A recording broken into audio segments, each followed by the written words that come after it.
चुके हैं दो। आप देख रहे हैं प्राइम न्यूज। मैं हूं आपके साथ श्रुति अंगद। वक्त है ग्राउंड जीरो का, जहां ग्राउंड जीरो से हमारे सहयोगी खबरों की सटीक और सही जानकारी विस्तार से देते हैं। ग्राउंड जीरो में आज क्या कुछ है खास, सबसे पहले इसके बारे में बात करते हैं। सबसे पहली खबर, टीएमसी के 20 बागी सांसदों का एनसीपीआई में विलय होना है। आखिर क्यों, क्या वजह मानी जा रही है और आगे चुनौती क्या होने वाली है, इन बागी सांसदों के लिए विस्तार से करेंगे चर्चा। अंकिता भंडारी मर्डर केस में सुरेश राठौर गिरफ्तार किए गए। गिरफ्तारी के पीछे की मुख्य वजह क्या है, सटीक जानकारी देंगे। तीसरी बेहद अहम खबर है, एसआईटी की टीम जो है वो अयोध्या पहुंच गई है। राम मंदिर में चढ़ावा कांड की जो जांच है वो की जा रही है। अभी तक जांच में क्या कुछ सामने आए हैं, आपको विस्तार से देंगे जानकारी। और चौथी और बेहद अहम खबर, लखनऊ में विधानसभा के सामने एक परिवार ने आत्मदाह करने की कोशिश की है। वजह क्या है, अपने सहयोगी से विस्तार से जानकारी लेंगे। लेकिन सबसे पहली जो खबर है वो बेहद अहम है, क्योंकि बंगाल के सियासी भूचाल की एक बार फिर से एक नई तस्वीर सामने आ गई है। एनसीपीआई एक बेहद दिग्गज नाम, जिसके बारे में काफी लंबे समय से चर्चा चल रही थी। टीएमसी के जो 20 बागी सांसद हैं, कहा यह जा रहा है कि ये सांसद इसी पार्टी में विलय करेंगे, इन्हीं पार्टी के नेताओं से हाथ मिलाएंगे। चर्चा में अब ये पार्टी आ चुकी है। 3 साल पहले 2023 में भी एनसीपीआई की स्थापना हुई थी और बंगाल के उतिया कुंडू और शेवलू कुंडू ने इसकी नींव रखी थी। बानीपुर में पार्टी का रजिस्टर ऑफिस भी है। 20 सांसदों ने लोकसभा स्पीकर को ये चिट्ठी सौंप दी है। हालांकि पहले तो ये अटकलें थी कि भारतीय जनता पार्टी से ही इनका विलय होना है, एनडीए में ये शामिल होंगे, लेकिन अब ऐसा नहीं। एनडीए को समर्थन जरूर देंगे, ये भी बैकडोर से कहा जा रहा। अब ये एनसीपीआई के नेताओं से हाथ मिलाएंगे, इसी पार्टी में विलय करेंगे। Nationalist citizen party of India में विलय का जो ऐलान है वो किया गया है। 20 सांसदों ने एनडीए को समर्थन देने का ऐलान कर दिया है। इंडिया ब्लॉक से अलग बैठने की व्यवस्था करने की मांग भी की गई है कि वो इंडिया गठबंधन के सहयोगी दल में नहीं है, उन्हें इंडिया गठबंधन से अलग किया जाए, उनकी जो बैठने की व्यवस्था है वो अलग की जाए। देश की राजनीति में ये उलटफेर की तस्वीरें हैं।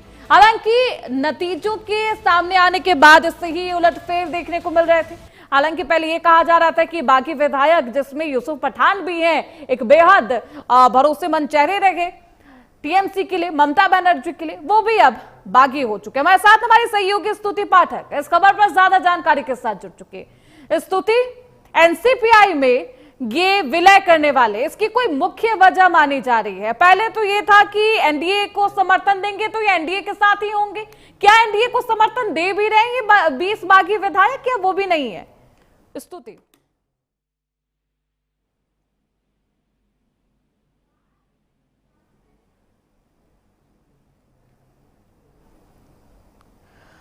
दोबारा आपके पास आएंगे स्तुति।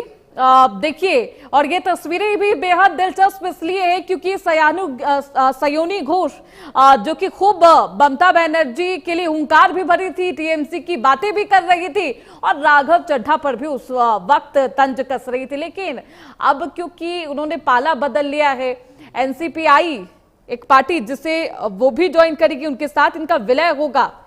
और ऐसे एक या दो सांसद नहीं है टीएमसी के, 20 सांसद है। सोचिए, 28 सांसद थे लोकसभा चुनाव में जब जीत मिली तो ममता बनर्जी के कुनबे में 28 सांसद थे, लेकिन अब मात्र 8 बाकी है और सारा ये कुनबा खाली हो गया है।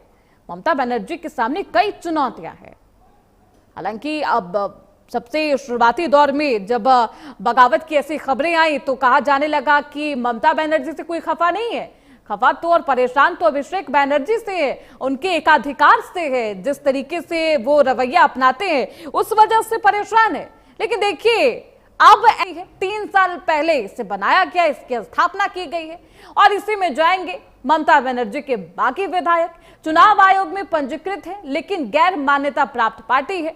अब मजबूरी क्या है, 20 सांसद इसी पार्टी का चयन क्यों करते हैं, इसी में क्यों विलय करना चाहते हैं? 2023 त्रिपुरा चुनाव में प्रदर्शन भी किया था, इनकी जो परफॉर्मेंस है वो भी काफी अच्छी रही। 4 सीटों पर हालांकि चुनावी हुंकार तो भरा था। चाउमानू, अंबासा और कैलाशर शहर, ये वो 4 सीट थी। कई जगह नोटा के बराबर या उससे कुछ ज्यादा वोट मिले होंगे। मतलब कुछ खास इंपैक्ट नहीं है, कुछ खास पहचान नहीं है एनसीपीआई की। और दिलचस्प बात यह भी है क्योंकि 3 साल पहले ही ये पार्टी बनी है, रीजनल पार्टी है। दूसरी तरफ कोई गैर मान्यता प्राप्त है, इसे कोई मान्यता भी प्राप्त नहीं है। अब सवाल यही है कि क्या पीछे वजह मानी जा रही है। बागियों ने एनसीपीआई को ही चुना है। अब कई चुनौतियां हैं। ममता बनर्जी इसे किस तरीके से देखती है, किस